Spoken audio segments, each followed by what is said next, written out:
diskusionin e seansën e Komisionit Parlamentar. Ligji i përfaqësimit të drejtë kaloi me badenterë të thjeshtë.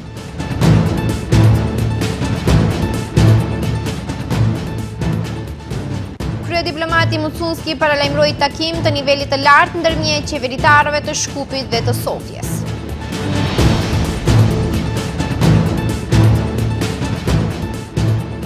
Ministria e Punëve të Brendshme arrestoi 6 persona për trafikim me fëmijë.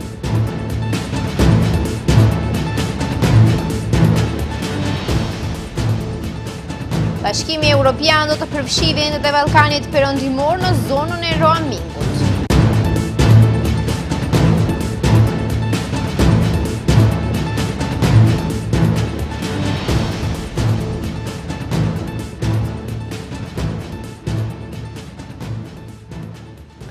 Përshëndetje të nderuar shikues dhe mirë se takohemi në lajmet e orës 15:55. Ligji për përfaqësim të drejtë dhe adekuat kaloi filtrin e Komisionit për marrëdhënie ndërmjet bashkësive me 11 vota pro dhe 2 kundër. Dokumenti kaloi duke përdorur mekanizmin e badenterit të vogël ose badenterit të thjeshtë. Deputetët e Frontit Evropian, Lidhjes Shqiptare dhe deputeti i LSDM-s Fatmir Bydyqi kërkuan që ligji të miratohet me badenter të madh ose badenter absolut, i cili kërkon shumicën e votave të të gjithë deputetëve që u përkasin bashkësive jo shumicë, por propozimi i tyre nuk mori mbështetjen e shumicës. Hajde me mos jep kvalifikim, vendoje hajde udhëheqë seancën. Grim, nuk je ti për të më tregu mu se çfarë si e drejtoj seancën. Në këtë situatë të tensionuar, ligji për përfaqësim të drejtë dhe adekuat kaloi filtrin e Komisionit për marrëdhënie ndërmjet bashkësive me 11 vota për dhe 2 kundër, gjithsesi që i njëjti ligj në seancë të votohet me mekanizmin e badenterit të vogël ose badenteri thjesht.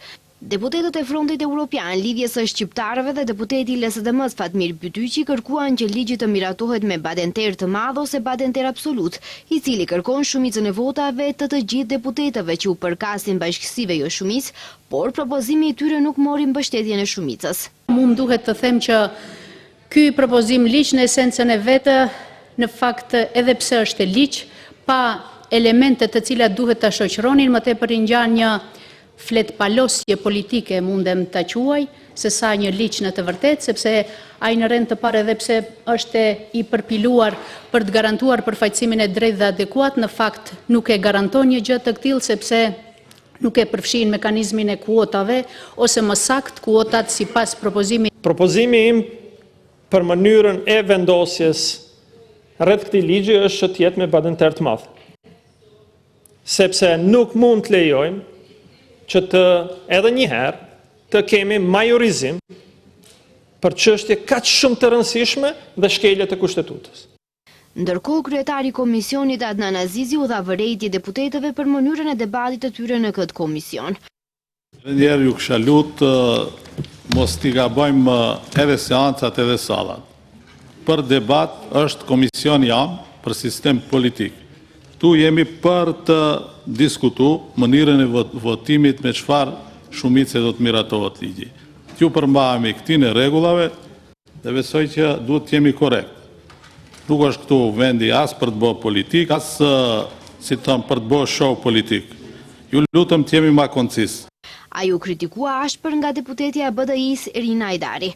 Kryetari i Komisionit po bën një precedent, asnjëherë më përpara një kryetari i Komisionit nuk është sjellë në këtë mënyrë, në këtë formë me deputetët, duke i orientuar ata se çfarë dhe si duhet të flasin në foltoren e kuvendit kur kushtetuta na e lejon.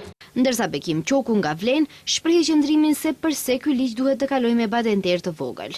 Sepse baza ligjore për zbatimin e badenterit të vogël rrjedh nga amendamenti 10 i Kushtetutës, si dhe nga neni 10 paragrafet 2 dhe 5 dhe neni 11 paragrafi 4 i ligjit për Komitetin për Marrëdhënie, pra këtij komiteti ndërmjet bashkësive.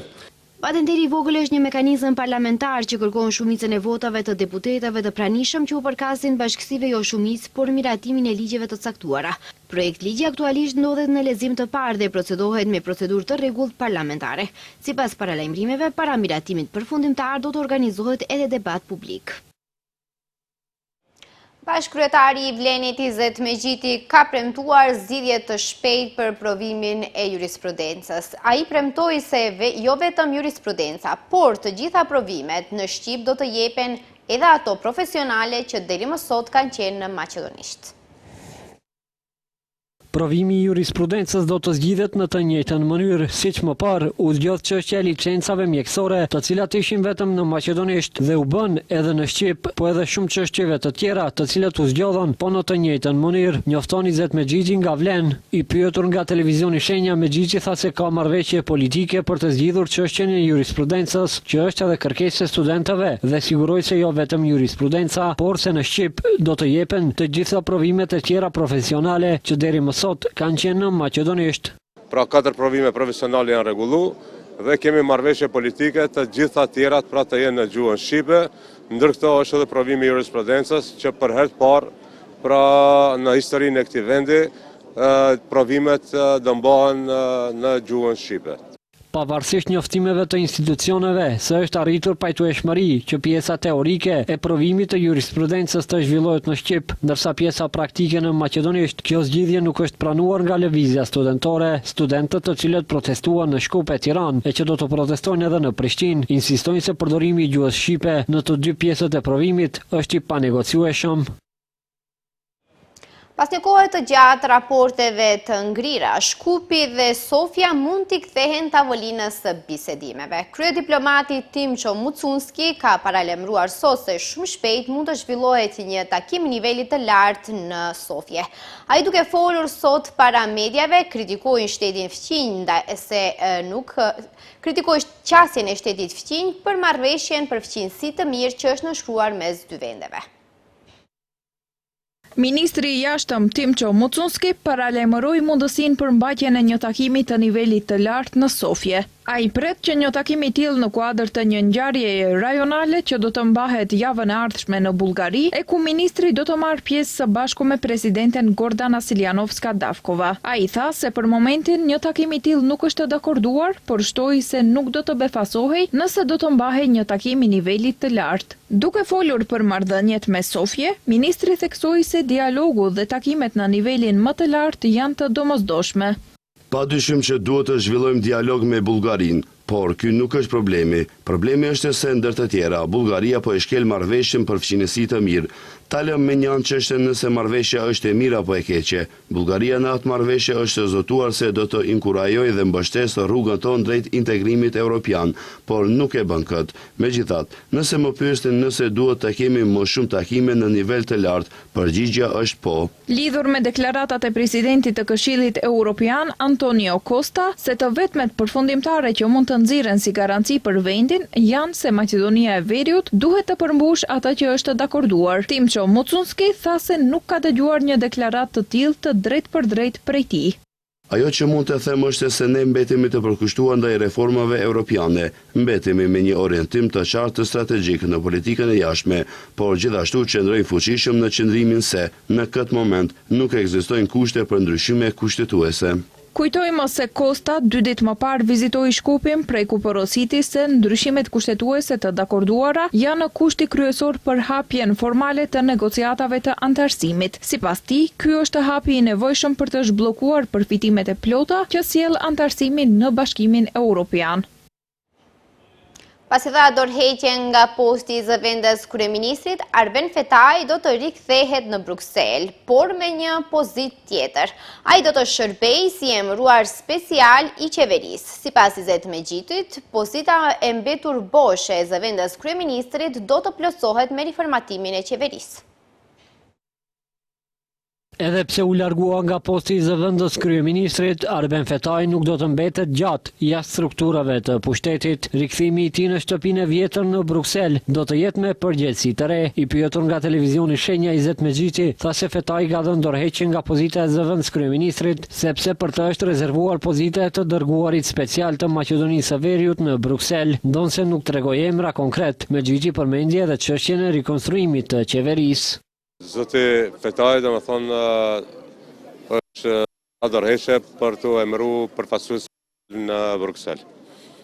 Domethënë për të marrë pozitë të re, ndërsa për rekonstruimin parimisht jemi marrë vesh që do ketë, mirë po ende nuk kemi ullë të bisedojmë rreth parimeve, resoreve, çështjeve tjera. Momentin që do ketë informata, do informojmë opinionin nëpërmjet juve. Javë më parë tashmë i zëvendës kryeministri Arben Fetaj publikoi dokumentin e dorëheqjes dhe vlerësoi se pavarësisht se jo të gjitha objektivat janë arritur, ai largohet me bindje se ka punuar me përkushtim maksimal dhe ka vendosur baza të rëndësishme për reforma dhe avancim të shtetit të së drejtës. Ai la të kuptohet se rezultatet mund të mos kenë qenë të plota, por angazhimi i tij ka qenë pa kompromis. 6 persona do të përballen me organet e drejtësisë pasi ato akuzohen për trafikim me fëmijët. Ata persona akuzohen se kanë anashkaluar procedurat ligjore të adoptimit, duke shfrytzuar gjendjen e vështirë të familjeve. Ministria e Punëve të Brendshme ka bërë të ditur se ka ngritur kallëzim penal ndaj 4 personave të gjithë nga Shkupri, si dhe ndaj një 35 vjeçari nga Kumanova dhe 38 vjeçari nga Tetova, për shkak të dyshimit të bazuar për kryerjen e veprës penale, trafikim i fëmijës. Siç njofton MPB, gjatë viteve 2024 dhe 2025, 2 nga të dyshuarit kanë kryer veprën përmes adoptimit të paligjshëm të foshnjës së porsalindur. MPB thekson se personi me inicialet F.A siguronte kontakte me çifte të interesuara, ndërsa personi me inicialet G.K duke shfrytëzuar gjendjen e vështirë të prindërve dhe për të anashkaluar procedurat ligjore të adoptimit, vepronte sipas marrëveshjes së tyre të mëparshme. Në atë mënyrë, kanë arritur të bindin personi me inicialet të S.J, e cila jetonte në bashkësi jashtëmartësore me partnerin e saj, që për ndihmë financiare për 500 eurosh dhe kontrole ginekologjike pa pagesë të realizonin adoptimin e paligjshëm të foshnjës së tyre të posalindur. Gjithashtu MPB njofton se në lidhje me këtë rast, më 17 tetor 2025, ishte lidhur një kontratë huaje prej 500 eurosh, ndërmjet personit me inicialet G.Sh si huadhënës dhe I.A si huamarrës, dhe sipas MPB-s, ditën e njëjtë ju paguan personit me inicialet I.A si kompensim për adoptimin e paligjshëm të foshnjës së tyre. Gjykata themelore penale e Shkupit e ka pranuar propozimin e prokurorisë themelore publike për ndjekjen e krimit organizuar dhe korrupsionit dhe caktoi masën e paraburgimit prej 30 ditësh për ish drejtorin e doganës Stefan Bogojev, si dhe për 3 persona të tjerë të dyshuar për disa vepra penale që lidhen me manipulimin e një procedure tenderuese në doganë. Përkatësisht ata dyshohet se kanë kryer veprat penale keq përdorimi i procedurës së thirrjes publike, dhënies së kontratës për prokurim publik ose partneritet publik-privat, pranimi i shpërblimit për ndikim të kundërligjshëm dhe dhënia e shpërblimit për ndikim të kundërligjshëm. Masa është caktuar për shkak të ekzistimit të bazave nga neni 165 paragrafi 1, pikat 1 dhe 2 të ligjit për procedurë penale, ndërsa palët kanë të drejtë ankese kundër këtyre vendimeve para Këshillit Penal.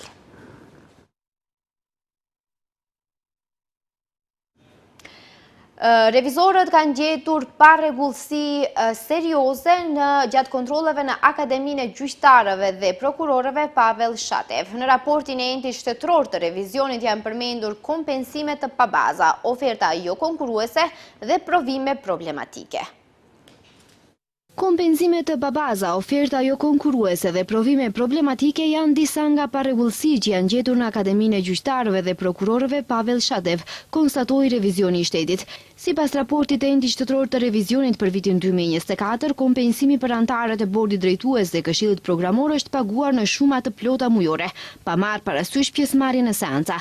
Përveç kësaj, afati ligjor për përfundimin e fazës së dytë të trajnimit fillestar të gjeneratës së tretë të kandidatëve për gjyqtar dhe prokuror publik është vonuar për 3 muaj, gjë që ka shkaktuar kosto shtesë. Disa nga kontratat me mentorët për trajnim praktik ishin lidhur pas përfundimit të periudhës së mentorimit dhe fondet u ishin paguar edhe koordinatorëve, statusi të cilëve nuk ishte i rregulluar me ligjin për akademinë. Antarët e komisioneve për vlerësimin e trajnimit praktik gjithashtu morën honorare, megjithse një mundësi e tillë nuk është parashikuar me ligj. Në fushën e marrëdhënieve të punës u zbulua se maksimumi ligjor për punë jashtë orarit ishte të kaluar pa njoftim të detyrueshëm në inspektoratin e punës. Në një rast, një punjonësi ju pagua orë shtesë gjatë një periudhe kur ai njëkohësisht përdorte mëditje ditore për një udhtim pune jashtë vendit dhe merrte pjesë në seancë brenda orarit të rregullt të punës. Parregullësitë janë identifikuar edhe në punë materiale. Nuk ishte evidencë të duhur të përdorimit të kartelave të karburantit. Në fushën e prokurimit publik, revizori konstatoi kritere që nuk lidheshin drejt për drejt me lëndën e prokurimit, si dhe raste të prokurimit të maldrave dhe shërbimeve pa zhvilluar një procedurë në përputhje me ligjin e prokurimit publik. Vërejtje serioze u vënë re edhe në procesin e dhënies së provimeve. Për shkak të mos funksionimit të sistemit elektronik të testimit, pas ndryshimeve ligjore u mundësua testim me letër. Kështu revizorët konstatuan se kishte siguri të pamjaftueshme të rezultateve, sepse testet nuk ishin të numëruara në seri dhe rezultatet nuk u përpunuan më njëherë pas dhënies së tyre. Ish drejtoresha e Akademisë së Gjyqtarëve dhe Prokurorëve Publik, Natasha Gaber-Damjanovska, për këtë raport është shprehur se mangësitë e identifikuara nuk janë rezultati një qëllimi për ta anashkaluar dispozitat ligjore, por përkundrazi rrjedhin nga rrethana objektive dhe një ngarkesë pune jashtëzakonisht e madhe. Kushtrim Ahmeti ka fituar garën për rektor të Universitetit të Tetovës. Sipas të dhënave, ai ka fituar 198 vota ose 59.46%, duke siguruar kështu fitoren kundrejt dy kandidatëve të tjerë, Fehari Ramadanit, i cili ka pasur 111 vota ose 35.44%, dhe rektorit aktual Jusuf Zejneli, i cili ka marrë 17 vota ose 5%. Në programin e tij, Ahmeti ka premtuar se do të angazhohet për një universitet më të fortë, më të hapur, më të organizuar dhe më konkurrues. Korniza programore e Kushtrim Ahmetit përbëhet nga 6 pika kryesore, duke përfshirë veprimtari arsimore dhe siguri i cilësisë, kërkimi shkencor, veprimtari aplikative dhe bashkëpunimi ndërkombëtar, mbështetja e studentëve dhe avancimi i standardit studentor, infrastruktura dhe digitalizimi, qeverisja, financimi dhe menaxhimi i qëndrueshëm dhe angazhimi me komunitetin dhe përgjegjësia sociale. Ai ka deklaruar se qëllimi është ndërtimi i një universiteti të bazuar në dije. Zyrtarët aktualisht nuk po planifikojnë kufizim me ligj të përdorimit të rrjeteve sociale.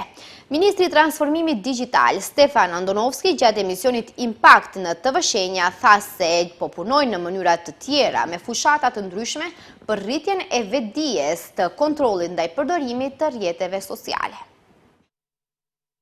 Ministri i Transformimit Digital, Stefan Andonovski, gjatë emisionit Impact në televizionin Shenja, ka theksuar se Maqedonia e Veriut tani për tani nuk po planifikon kufizimin e përdorimit të rrjeteve sociale për fëmijët, pavarësisht se disa vende evropiane veçmë kanë ndërmarrë masa të tilla. Ai sqaroi se po punojnë në mënyra të tjera me fushata të ndryshme për rritjen e kontrollit ndaj përdorimit të rrjeteve sociale. Shteti mundet e shumë lehtë të propozojë të sillet e ligj dhe me atë ligj të ndalohet përdorimi i caktuar, por a do të jetë ajo e pranueshme në praktik apo a do të implementohet si duhet, sepse ju e dini mirë, fëmijët nuk blejnë vetëm nga dyqani telefon celular, por prindi e blen me atë. Kështu që ne nuk mund ta dimë sa fëmijë sa telefona kanë. E dyta, kur të ndaloni një rrjetë të caktuar social, nuk mund ta dimë se fëmijët nuk do të përdorë letërnjoftim, patent shoferi apo dokument tjetër të prindit. Andonovski, gjatë emisionit Impact, ka folur edhe rreth paralajmërimeve për heqjen e roamingut me vendet e BE-s. Këshilli i ministrave të jashtëm dhe ambasadorëve të vendeve anëtare kishin vendim që të fillojnë negociatat me vendet e Ballkanit Perëndimor për shfuqizimin e roamingut. Kjo do të thotë se kushtet e para kushtet e para që i kanë kërkuar nga ne janë përmbushur. Ne veçmë gjatë përgatitjes së këtij vendimi kemi nominuar njerëz që do të jenë pjesë e ekipeve negociuese. Negociatat do të vazhdojnë për një kohë të caktuar dhe presim që gjatë vitit të na dorëzohet se çfarë lloji marrëveshje duhet të nënshkruajmë si shtet. Andonovski tha se e ka përmendur dhe ajo do të jetë marrëveshje e ngjashme me marrëveshjen për stabilizim asocim. Sipas tij, parakushtet ligjore janë përmbushur nga ana e tyre dhe se janë dorëzuar Komisionit Evropian për mendim, ku bëri të ditur se sapo të marrin mendim pozitiv, ata do të dorëzohen edhe në kuvent. Ndërkaq, Këshilli Evropian ka njoftuar se ka pranuar kërkesën e Komisionit Evropian për autorizimin e negociatave lidhur me përfshirjen e vendeve të Ballkanit Perëndimor në zonën e roamingut të BE-s. Në deklarat thuhet se zona e roamingut e BE-s aktualisht mbulon BE-n vendet e zonës ekonomike europiane, Islandën, Liechtensteinin dhe Norvegjin, si dhe Moldavin dhe Ukrainën, dhe se negociata do të fillojnë për të zgjeruar këtë për të përfshirë Shqipërinë, Bosnjë-Hercegovinën, Kosovën, Malin e Zi, Maqedoninë e Veriut dhe Serbinë. Nga Komisioni Evropian po ashtu thanë se do të zhvillojnë negociata për marrëveshje sektoriale me secilin nga vendet e Ballkanit Perëndimor, por që vendet e Ballkanit Perëndimor fillimisht duhet të respektojnë plotësisht legjislacionin e BE-s për roaming dhe ta zbatojnë atë dhe se Komisioni Evropian do të vlerësojë nëse janë plotësuar kushtet e nevojshme.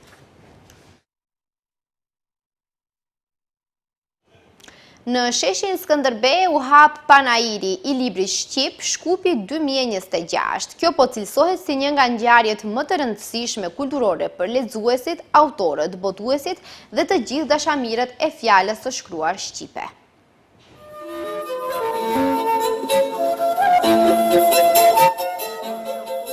Në moton Gjuha jon sa e mirë, në sheshin Skënderbeu në Shkup u hap panairi i librit shqip Shkupi 2026, një nga ngjarjet më të rëndësishme kulturore për lexuesit, autorët, botuesit dhe të gjithë dashamirët e fjalës së shkruar shqipe. Ky panair mblodhi qindra njerëz në sheshin Skënderbej, nga ku dhe pritet që ky panair të mbledh 55 botues nga Maqedonia e Veriut, Kosova dhe Shqipëria, ku madje në ditën e fundit të këtij panairi do të ndahen edhe çmime letrare. Drejtoresha ekzekutive e Institutit të Librit dhe Promocionit nga Tirana, Irena Toçi, njëherësh bashkëorganizatore e panairit, në fjalën e saj tha se kjo ngjarje është ndër aktivitetet më të rëndësishme kulturore që instituti ka zhvilluar.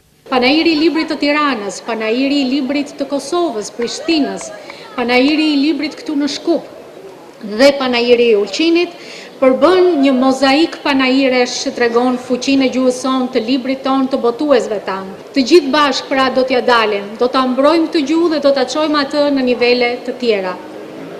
Instituti i Librit dhe i Promocionit së bashku me komunën vendosën që këtë panair ta kthejnë në një traditë dhe me siguri që do të bëhet fal edhe vullnetit tuaj për të na ndjekur. Ndërkohë, akademiku Ali Aliu në fjalën e tij përshëndetëse e vlerësoi hapjen e këtij panairi si një ngjarje me rëndësi të veçantë kulturore dhe kombëtare. I nderuar romancieri i shquar tha që është çast historik. Është vërtet çast historik.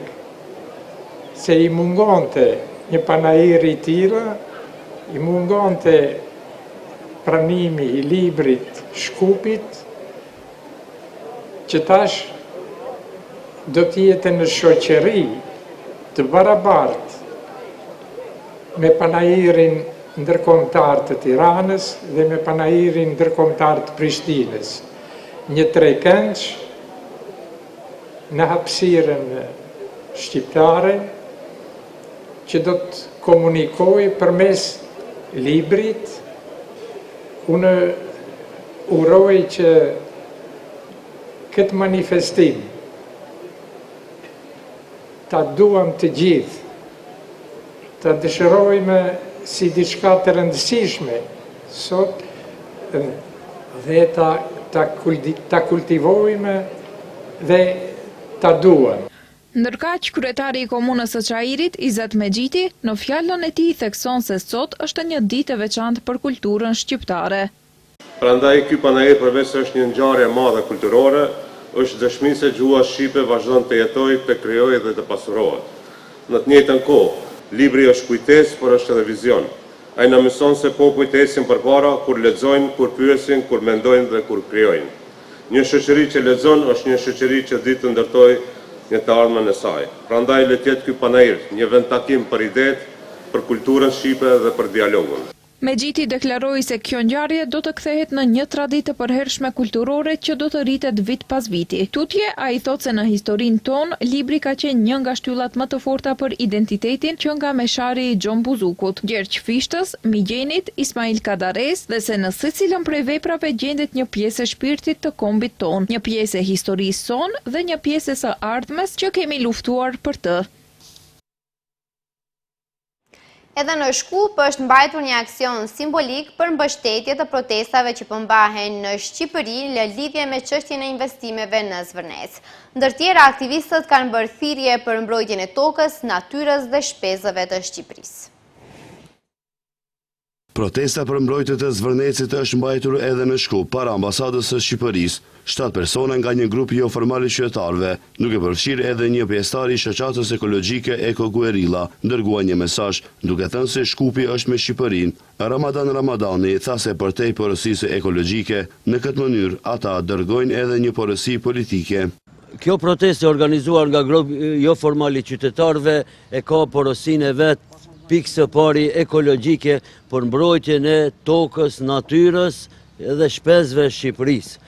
Ne jemi pak njerëz këtu, po kur vjen puna për Shqipërinë gjithmonë përçojmë një mesazh i cili është përtej mesazhit ekologjik, ajo është mesazh politik se Shkupi është me Shqipërinë. Ndërkaq, nga një Mehmeti nga Eko Guerilla tha se qëndron fuqishëm për krah protestuesve në Shqipëri, sepse siç tha, Shqipëria nuk ka tokë për të shitur askujt.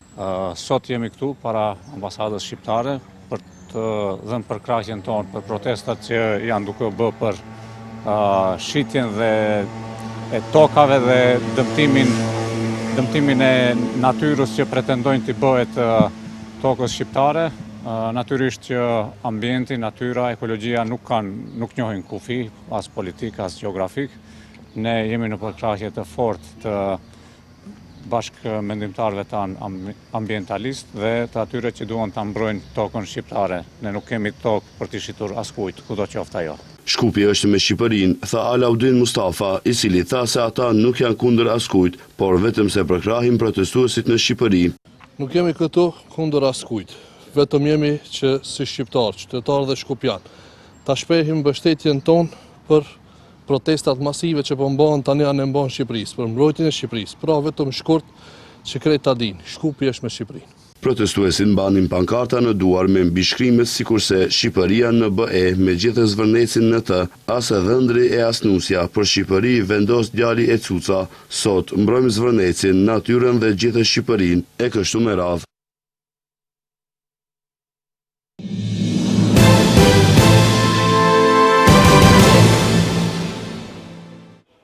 Kryeministri i Shqipërisë Edi Rama ka deklaruar se familja e presidentit amerikan Donald Trump nuk ka lidhje me projektin e Zvërnec të qarkut të Vlorës, çështje e cila ka shkaktuar protesta dhe reagime në ditët e fundit.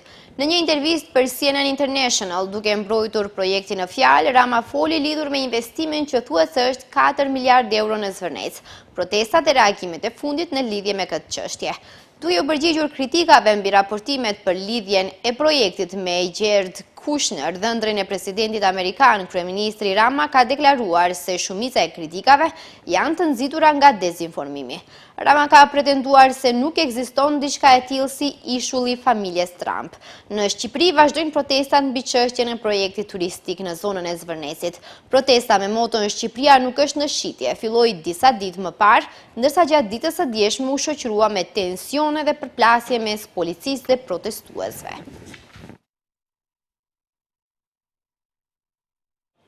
Disa persona kanë humbur jetën si pasojë e rrëzimit të një aeroplani të vogël në zonën e Medulinit në perëndim të Kroacisë. Një aeroplan i vogël është rrëzuar në zonën e Medulinit, ndërsa sipas informacioneve ende jo zyrtare nga tereni, në aksident kanë humbur jetën disa persona. Policia e rajonit Istris ka marrë njoftim në orën 11:18 për rrëzimin e një avioni me përmasa të vogla në zonën Kampanoja, afër aeroportit të Medulinit. Të gjitha shërbimet emergjente ndodhen në vendngjarje dhe po ndërmarrin masat dhe veprimet e nevojshme sipas kompetencave të tyre. Të paktën 9 palestinezë u vranë dhe 10 të tjerë u plagosën, përfshirë gra dhe fëmijë në sulmet ajrore izraelite sot, herët që synonin 4 apartamente banimi në të gjithë qytetin e Gazës. Sipas burimeve mjekësore, sulmet e fundit vinë pasi Izraeli vazhdon të shkel marrëveshjen e armëpushimit në fuqi që nga 10 tetori 2025 në rripin e Gazës. 9 trupa dhe 10 të plagosur u sollën në spitalin Al-Shifa, raportoi një korrespondent i Anadoluut në vendngjarje duke cituar burime mjekësore. Gjenocidi 2 vjeçari i Izraelit në Gaza që nga tetori i vitit 2023 ka vrarë afro 73.000 palestinezë dhe ka plagosur më shumë se 173.000 të tjerë, shumica prej tyre gra dhe fëmijë, sipas shifrave palestineze. Pavarësisht një pushimi që hyri në fuqi më 10 tetor 2025, ushtria izraelite ka vrarë 936 palestinezë dhe ka plagosur 2.903 të tjerë në sulme pothuajse ditore, sipas Ministrisë së Shëndetësisë së Gazës.